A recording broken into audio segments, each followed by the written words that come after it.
സുരേഷ് ഗോപിയുടെ പരാമർശത്തെ ന്യായീകരിച്ച് ശോഭ സുരേന്ദ്രൻ. സുരേഷ് ഗോപി പൊന്നുമോനെ എന്ന് വിളിച്ചതായാണ് മനസ്സിലാക്കുന്നതെന്ന് BJP നേതാവ് ശോഭ സുരേന്ദ്രൻ.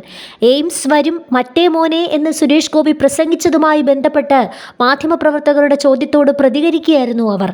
എന്നാൽ സുരേഷ് ഗോപി പറഞ്ഞത് കേട്ടിട്ടില്ലെന്നും ശോഭ പറഞ്ഞു. എത്രയോ പാവങ്ങളെ സഹായിക്കുന്ന ആളാണ് സുരേഷ് ഗോപി. അദ്ദേഹത്തിന് രാഷ്ട്രീയക്കാരെ പോലെ കൃത്യതയോടെ വാക്കുകൾ പറയാൻ സാധിക്കുന്നുണ്ടോ എന്ന് മറ്റുള്ളവരാണ് പറയേണ്ടത്. അദ്ദേഹം പ്രവർത്തിക്കുന്നുണ്ടോ എന്ന് നോക്കിയാൽ മതി. തൃപ്പൂണിത്തുറ NM ഹാളിൽ BJP സംഘടിപ്പിച്ച വികസിത തൃപ്പൂണിത്തുറയ്ക്കായി യോഗം ഉദ്ഘാടനം ചെയ്യവേ എയിംസ് കേരളത്തിലേക്ക് വരുമെന്ന് അവകാശപ്പെട്ടുകൊണ്ട് ആരുടെയും പേര് പറയാതെയാണ് സുരേഷ് ഗോപി അധിക്ഷേപ പരാമർശം നടത്തിയത്.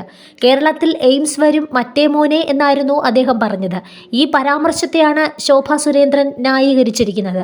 ഇന്ന് രാജ്യം എന്താണ്? ബ്രിട്ടീഷ് ഉദ്യോഗസ്ഥരുടെ ഒരു സംഘം വന്നപ്പോൾ രാജ്യത്തെ സാധാരണക്കാരായ സ്ത്രീകൾ എന്താണ് പറഞ്ഞത്?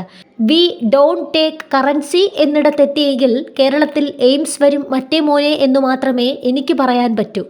തീർച്ചയായും കേരളത്തിലെ ഒരു ജില്ലയിൽ എയിംസ് വരും. അത് വരും എന്ന് പറയുന്നത് ആരെയൊക്കെയോ ഭയപ്പെടുത്തുന്നുണ്ട്. അങ്ങനെയുള്ളവർ ആ ഭയത്തിൽ മുങ്ങി മരിക്കട്ടെ. നിലവിൽ 2 ജില്ലകളെ കേന്ദ്രീകരിച്ചാണ് കേരളത്തിൽ എയിംസ് ചർച്ചകൾ നടക്കുന്നത്.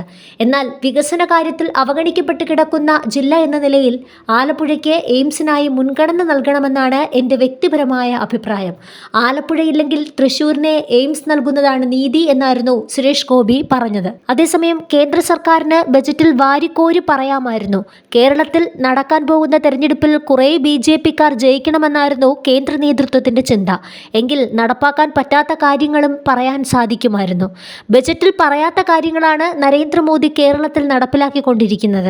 ഇനിയും സമയം വൈകിട്ടില്ല. രാഷ്ട്രീയത്തിന് അതീതമായി പരിശ്രമം നടത്തണം. ഉചിതമായ സമയത്ത് ഉചിതമായ സ്ഥലത്ത് എയിംസ് വരുമെന്നാണ് കേന്ദ്രം പറഞ്ഞത്. ഇതിനുള്ള പരിശോധന നടക്കുന്നുണ്ട്. കേരളം കൊടുത്ത സ്ഥലം മാത്രമല്ല പരിശോധനയിലുള്ളതെന്ന് ശോഭ സുരേന്ദ്രൻ പറഞ്ഞു.